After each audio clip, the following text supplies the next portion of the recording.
Je suis né dans la mission de l'Esprit Saint, un nouveau mouvement religieux sectaire.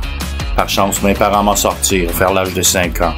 Toutefois, quelques années plus tard, ils m'introduisirent à la scientologie, une autre secte que j'ai fréquentée pendant plusieurs années avant de la quitter définitivement vers la mi-trentaine. Par la suite, j'ai poursuivi ma quête de sens au travers d'autres mouvements pour terminer mon parcours chaotique chez les évangéliques dans un piteux état. Mon nom est Michel Laflèche-Francoeur. Je suis l'auteur du livre « Les religions de mon père », de la mission de l'Esprit Saint à la scientologie. Dans cet épisode, je m'entretiens avec Jean-Sébastien Bourret et Michel Bellé, des Sceptiques du Québec.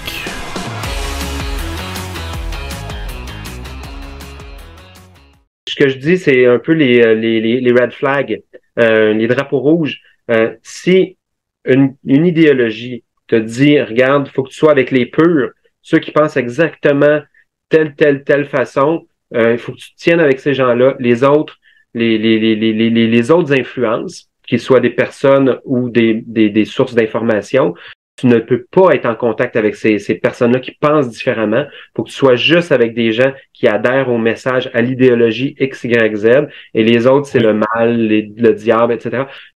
Et c'est comme ça chez les témoins de Jéhovah, c'est comme ça dans la mission de l'Esprit Saint, c'est comme ça presque dans la scientologie. Là. Oui, mais ce n'est pas nécessairement comme ça dans le christianisme en général, ni dans le judaïsme. Non, c'est ça. Parce que les chrétiens vont pas nécessairement être encouragés à se tenir avec des non-chrétiens, mais il n'y a pas d'interdit de dire, ben, lui est pas chrétien, fait que tu te tiens pas avec. Ben, à moins de certains groupes sectaires, là. T'en as du christianisme fondamentaliste, là. Exact. Ben, c'est ça. Puis, mais je pense que ce que tu voulais dire, là, c'est pas toutes ces quêtes, ces voyages du héros comme ça qui sont négatifs, sectaires.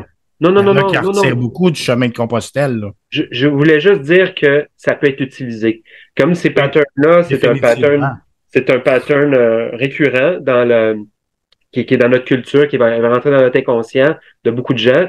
Ben, à partir du moment où une idéologie à tendance sectaire peut dire, regarde, on va se servir de ça, de cette impulsion qu'ont naturellement les gens, surtout peut-être les adolescents ou les jeunes adultes, de vouloir partir en quête, vouloir aller vers quelque chose de nouveau, de meilleur, de partir à l'aventure. Ils peuvent utiliser ça. Tout à fait. Il y a eu une époque aussi dans les années 70 où on parlait des communes.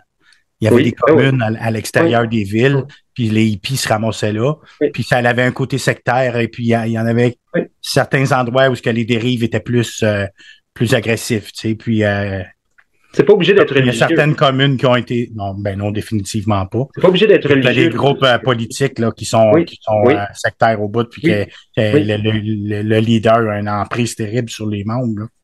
Mais c'est intéressant qu'on puisse faire ces liens-là, parce que ce qu'on dénonce, oui, on a beaucoup parlé de ce que tu as vécu qui était dans un contexte de religion, mais ce qu'on dénonce, c'est quand il y a de l'hypertribalisme, dans un contexte où tu as une idéologie et qu'on peut plus déroger de ça, faut s'enfermer, les gens s'enferment, tu sais l'expression aussi, là, tu parles d'emprise, tu as dit, tu mettais des murs dans ton esprit. Oui. Il y a un moment où la personne reste pris dans ce qu'on dirait aujourd'hui la chambre d'écho, avec les personnes qui pensent comme elle, puis le reste, c'est le mal. Ben après ça, ça devient très difficile d'en sortir parce que la personne, il y a toutes ces barrières-là entre elle et le reste du monde entre son idéologie et le reste du monde qui ne partage pas nécessairement l'idéologie. Ben, je pense que c'est le point le plus majeur qu'on dénonce des groupes sectaires. C'est que les gens perdent leur liberté, là. Puis tout d'un coup, si tu peux perdre ton enfant, j'ai tellement peur, moi, de voir un de mes enfants rentrer dans un de ces groupes-là, puis de le perdre, de plus pouvoir le voir parce que je serais une personne diabolique, une personne. Crée-moi, il n'y a même pas un scientologue qui rentre chez nous. Non, ben je comprends. Je comprends avec tout ce que tu as vécu, qu'il n'y ait pas de scientologue, probablement pas de témoins de Jéhovah non plus et autres. Là, ça doit être. Ouais, ben les groupes qui sont déjà ciblés. J'essaye de pas être anti-religion. On a déjà parlé un peu, Michel, Bellé et moi, tu sais, parce que ça peut aider certaines personnes. Puis il y a des gens qui sont bien dans ça, puis qu'ils vivent leur parcours, comme tu dis, leur parcours du héros, ils le vivent d'une autre façon au travers de la religion. Moi, je suis pas anti-religion, mais il y a certains groupes là que Puis c'est rendu que les gens, là, moi j'en ai tellement vu, là, ils ont même pas besoin de se nommer puis de se présenter. Tout de suite, tu le vois dans leur attitude, leur façon d'être, pourquoi ils sont là. Tu veux dire, certaines personnes que tu croises... pas que je croise, mais des personnes qui t'approchent, tu sais, avec une idée ou avec un petit pamphlet pour te parler de la fin du monde. Ouais. Ben, je suis peut-être un peu dans l'hypervigilance, là, mais moi, là, je filtre au bout, là, les gens qui essayent de nous approcher en nous parlant d'une religion, puis essayer de nous amener dans une église, puis Oui. En tout cas, je dis pas que moi, je suis bien ouvert, tu sais. Je vous l'ai déjà dit, tu sais, je suis pas complètement athée, là, mais je crois dans aucune religion, mais j'ai toujours encore cette espèce de recherche que aujourd'hui, c'est plus stable. Tu sais, je rentrerai pas dans n'importe quoi là, parce que là, j'ai besoin d'un poste puis j'ai besoin de fuir ma réalité. Sauf que je crois dans une dimension qui me dépasse, tu sais. Puis je trouve ça intéressant. C'est quelque chose qui m'intéresse. Ça, je suis un sceptique. Je fais partie des sceptiques du Québec, mais vous autres, vous êtes plus sur un extrême. Moi, je suis plus un peu sur l'autre bord. J'essaie de me tenir au centre parce que je me suis brûlé en tabarouette, pareil, dans les sectes que j'ai traversés. Je me suis brûlé. Et aujourd'hui, j'essaie quand même de ne pas être trop dans l'hypervigilance parce que ça, c'est pas mieux, là. Mm-hmm. Quand tu rejettes tout. J'ai fréquenté pendant un bout, quand j'ai sorti là, des évangéliques là, en 2016-2017, j'ai fréquenté l'antisecte. Les sacrifices sont tous pires, sinon pires que les gens des sectes. OK. Ben, Michel Bellé est un petit peu de même, lui. Il met tous les naturopathes dans la même chose, puis toutes les... C'est méchant, mais c'est pour t'amener dans la conversation un peu. Moi, j'essaie de pas être comme ça. Ça va m'arriver d'essayer des produits naturels ou de... On n'a pas le choix. Oui, c'est tellement difficile d'aller voir un médecin, un docteur. Moi, j'en mange des produits naturels, des fruits et des légumes. Ben oui, c'est sûr. Ben, tu sais... Et de la viande. Du pain. Yes. Ouais, mais tu sais, l'hiver, les légumes sont plus rares, les fruits sont plus... fait qu'il y a des gens qui vont être portés à aller chercher leurs minéraux, leurs vitamines dans des vitamines. Puis au lieu d'acheter des produits commerciaux qu'ils trouvent chez Jean Coutu, ben ils vont aller chez Tao ou ben chez Rachel Berry. Puis ils vont se faire conseiller par une naturopathe qui est là. Tu sais. La fille, c'est pas le diable en personne, là. C'est une naturopathe qui travaille chez Rachel Berry, puis elle aime ça, elle pense que je vais l'essayer, donne-moi ça, on va voir si ça me donne plus d'énergie, comme si j'avais mangé un bol de fruits. Ben, je vais en prendre une. Mais Michel Francard, tu habites au Québec en 2023. Tu viendras pas me faire croire que les fruits et légumes sont rares en hiver. Là. On a tellement non, c'était une façon de parler, juste pour... moi, je rentre à l'épicerie, peu importe les mois argument, là. C'est un argument que je veux te donner, tu sais. Des frais, tu sais, des oranges. En janvier, c'est pas un problème. Quand on regarde les racines de la médecine moderne, là, tu sais, ça a commencé où, là? La médecine moderne, puis aujourd'hui qu'on isole pour faire des pilules, puis faire des médicaments, on isole comment est-ce qu'on appelle ça, tu sais, des parties, là, je suis pas chimiste, là. Tu sais, les médicaments, ils sont venus de quelque part, là. Avant qu'on prenne des médicaments, ben on prenait des baumes avec des huiles mélangées avec certaines feuilles dans la forêt faites par des... Ils ont isolé les ingrédients. On mettait ça sur nos plaies. Après ça, ben, la science a fait qu'on a isolé les ingrédients. Mais à la base, tous les médicaments viennent de la nature, là. Ben, ils sont synthétiques. Ça a été isolé et reproduit chimiquement. Mais les premières molécules, la molécule en tant que telle, elle n'a pas apparu, elle n'a pas tombé du ciel. Tu peux la fabriquer en laboratoire. Ils ont peut-être cloné des deux différentes molécules ensemble. Tu peux fabriquer tu peux fabriquer une molécule sur mesure avec de la synthèse, de la chimie de synthèse. Ils sont capables d'agencer des acides aminés. Oui, mais les acides aminés, ils ont pris à les connaître premièrement en étudiant la matière là, dans laquelle ils se trouvent, là, comme la connaissance de la nature, mais on peut créer des choses synthétiques, là. Mais moi, je préfère le naturel que le synthétique. Ouais, si les deux sont aussi efficaces, j'aime bien mieux avoir du naturel qu'une affaire créée synthétiquement Comme là, ils vont faire de la viande synthétique. Tu m'offres un vrai steak ou bien tu m'offres un steak synthétique en fait en laboratoire. Beaucoup plus. Tu vas prendre celui qui est fait pour une question idéologique, pour l'éthique, pour... Ben oui, il n'y a pas d'animal qui a été tué pour produire, il n'y a pas eu à tuer un animal. C'est une autre chose. Tu sais, quand on parle de plantes médicinales, là, on parle pas ça crée pas de pollution, là, d'avoir des herbes là, dans notre jardin qu'on utilise. Idéalement, non, probablement pas. Là, effectivement. Moi, ce que je veux dire, mais c'était pour être baveux avec Michel, je sais pas pourquoi je vais être baveux un peu. Ce que je disais, c'est que j'essaye de rester au centre parce que quand j'ai vu les gens là, à l'extrême, là, dans l'antisecte, là, surtout des Français, là, oui. ils sont tellement capotés, puis ils se cachent tous derrière des avatars sur Facebook, là. Tu sais, puis on dirait qu'ils mènent un combat là, comme s'ils sont des Templiers ou sont à l'autre extrême. Puis ils sont presque aussi pires que les les gens, que les scientologues ou les. Il y a du monde qui se pense en mission, là. Ils ont leur mission, ça peut être n'importe quoi. Quand quelqu'un se pense en mission de sauver, de sauver les autres. Je trouve que c'est les extrêmes qui sont le pire. La guerre, regarde, je parle de mon père des fois qui est décédé, ça fait 8 ans à peu près. Et lui, il était pas extrémiste en scientologie. Lui, il pouvait parler, jaser avec des mormons ou aller dans une église. Des fois, il allait dans une église une chrétienne avec une femme qui l'avait invité là. Il était bien ouvert d'esprit. Moi, j'étais un petit peu comme lui. Mais t'en as en scientologie, là, sont extrémistes au bout, sont à droite à la planche, tu sais. Puis il y en a qui sont à gauche, mais ceux qui sont à gauche, ils ont de la misère, là, comme mon père fumait son joint, puis il allait dans les salles de cours de scientologie si ça marchait pas, tu sais. Il était un peu trop à gauche. Mais moi, j'essaye de rester au centre, puis tu sais, quand on me dit j'attaque pas la religion, la spiritualité, la religion en tant que telle, là, au contraire, moi, je suis un gars ça m'intéresse. Pas pour rien, je me suis ramassé dans 3-4 sectes, là. Parce que j'ai toujours eu. T'étais ouvert. J'ai toujours été intéressé à voir s'il n'y a pas quelque chose de plus que une façon d'être plus en contact, je sais pas moi, avec un univers que moi, là, à quelques reprises dans ma vie, j'étais désespéré. Puis j'ai prié l'univers. J'étais pas dans une religion, mais j'ai dit, hey, là, faut qu'il se passe de quoi? J'étais dans le désespoir. Puis sacrifice, je sors de chez nous, puis la personne m'attend sur le bord du trottoir pour ma solution est là. Ça m'est arrivé à plusieurs reprises. Mais j'ai toujours eu une espèce de recherche, puis à un moment donné, je pensais que c'était ma grand-mère là, qui était comme un ange gardien, puis qui m'aidait dans la vie à m'en sortir. Puis... Mais tu étais à la recherche de quelque chose de plus grand que toi, de connecter avec un sens plus profond, avec les choses invisibles. C'est normal pour beaucoup d'êtres humains, la quête de sens de OK, la vie, c'est-tu juste manger, métro, boulot, dodo, ou qu'est-ce que je peux avoir de plus pour donner un sens supérieur, une quête de sens supérieur, de quelque chose de connecté, quelque chose de plus grand que moi-même. Et je veux faire un lien maintenant, quelque chose que j'avais noté, que je vous ai envoyé dans le courriel un peu plus tôt.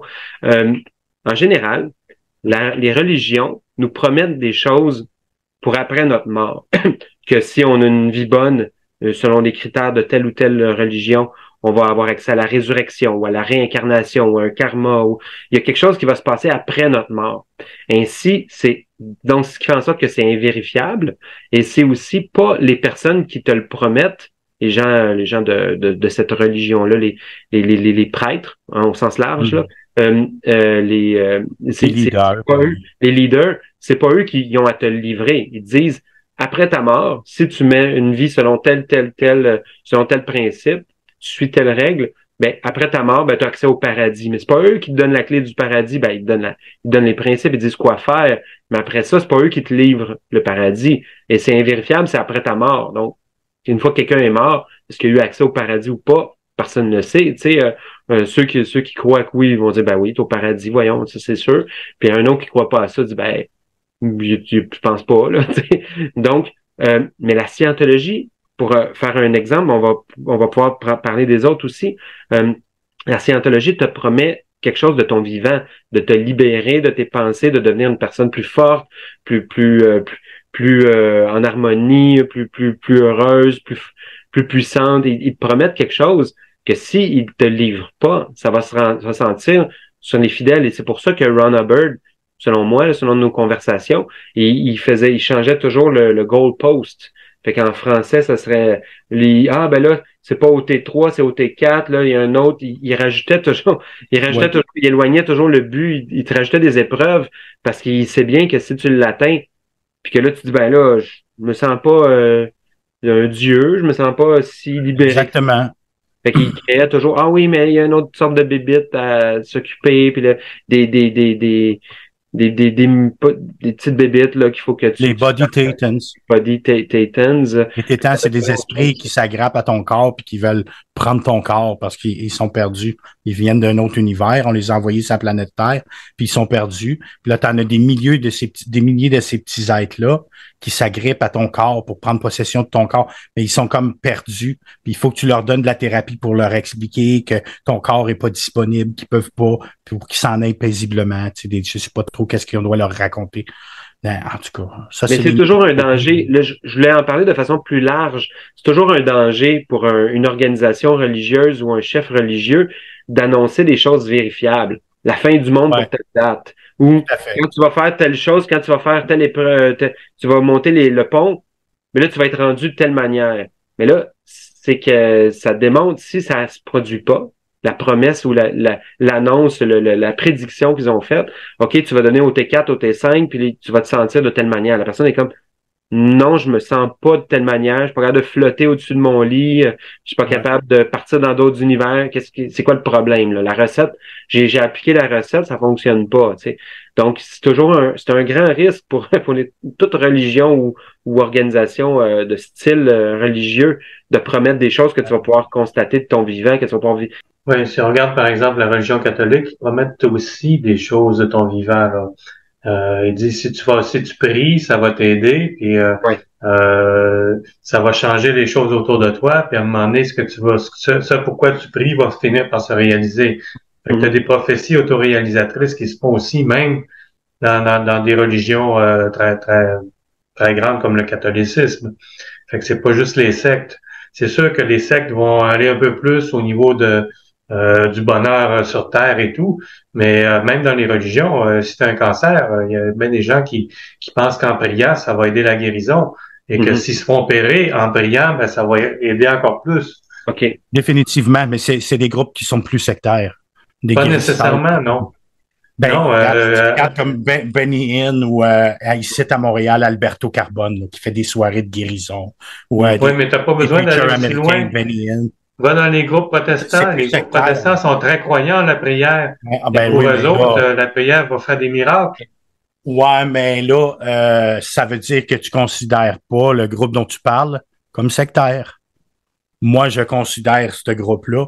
Si tu t'enseignes que la prière, c'est de la magie. Guérir tes maladies physiques par la prière, moi, je considère ça comme une dérive sectaire. Parce qu'après ça, tu peux manipuler la personne, lui dire que t'as pas prié assez fort, ou bien dans ton environnement, où t'as des pensées malveillantes qui sont sataniques. T'es habité par tu peux manipuler la personne, là, quand tu proposes. Tu dis ça n'a pas marché, c'est parce que tu fais quelque chose de pas correct. Ouais. C'est comme, ben toi, Michel, tu peux considérer ça comme une religion parce qu'ils sont beaucoup. Mais ça veut pas dire que c'est pas catholique, t'as peut-être pas fréquenté suffisamment les catholiques ou t'as pas fréquenté les mêmes catholiques que moi. Mais quand j'étais plus jeune. Les années 40, 50, oui, c'était grave, là. Ils venaient frapper chez vous pour avoir la dîme. C'était grave, là. C'est la religion catholique qui envoyait les orphelins du Plessis dans des, tu sais, c'était sectaire, c'était grave. Puis oui, il disait ça peut-être aussi, prie pour te guérir de ta maladie. Regarde, là, je vais te retenir, là, le sceptique, là, c'est moi qui vais te parler de la science, là. De guérir une maladie en priant, là. Mais on le sait, on est tous d'accord. Il y a quelque chose de tordu là-dedans, là, puis où ce que tu peux manipuler ton adepte. C'est son manque de foi qui fait qu'elle guérit pas. On est tous d'accord. Il y a ça, mais il n'y a pas juste le manque de foi. Des fois, c'est parce que Dieu a d'autres plans pour toi. Et c'est une épreuve que tu dois traverser. Et bon, ta vie est peut-être liée. Tu sais, quand moi je dis, c'est Dieu qui décide quand est-ce que ta vie finit, là. Fait que moi, ça, c'est des croyances catholiques, des croyances protestantes. C'est des croyances que j'ai vues partout dans les religions. Parce que j'ai fait le tour aussi de plusieurs religions. Ouais, mais c'est un petit peu, comment est-ce qu'on dit, c'est un peu moyenâgeux. Ah ben oui. Aujourd'hui, si tu vas dans les églises, là, c'est pas le même message qui est là. Je pense que ça fait longtemps que tu n'as pas été à l'église. Parce qu'on véhicule plus ce message-là dans l'Église catholique. Il y a plein d'églises, ça dépend. Mais il y en a des sectes. Le gars l'autre, le Baptiste, là, qui est en prison présentement, puis il y en a des groupes comme le groupe d'Alberto Carbone, dont je parle pas trop, là. Mais moi, j'en ai connu des églises évangéliques qui étaient très sectaires, là. Puis ils se disent protestants, puis ils se cachent. Ah, c'est des églises baptistes. Puis tu rentres là-dedans, puis c'est comme si tu rentres en enfer. C'est pas parce qu'ils sont sous un titre que c'est une église presbytérienne ou une église méthodiste. C'est le pasteur dans ces maudites églises-là. Parce qu'on en avait parlé aussi, Michel, un peu. C'est des églises qui n'ont pas de clergé. Ils n'ont pas de supervision. Fait que les preachers, là, ils font ce qu'ils veulent dans l'église. Ils peuvent transformer les écrits de la Bible pour leur faire dire ce qu'ils veulent. Puis ils peuvent manipuler leurs fidèles, puis imposer leurs lois, puis leurs règles, et puis prendre le contrôle des gens dans l'église. Oui, mais ça, on avait parlé un petit peu aussi, c'est parce qu'il y a seulement trois types d'églises dans lesquelles tu as un clergé qui est là. Tu as le catholicisme, tu as l'anglicanisme, et tu as les chrétiens, il y a un autre type de chrétiens. United Church, une affaire comme le United Church, là. Non, attends un petit peu, je me rappelle pas, là, c'est un groupe chrétien dans lequel il y a t'as trois papes avec ces, en tout cas, c'est pas grave, là, mais c'est juste de dire que quand tu arrives au niveau du protestantisme, chaque pasteur a son groupe puis peut enseigner des choses différentes. Il n'y a pas vraiment de... On appelle ça non dénominationnel. Une église non dénominationnelle. Ben, moi, si je veux, demain matin, j'ai une grosse maison ici, là. Si je veux, je mets une pancarte devant ma maison puis j'écris Église baptiste, là.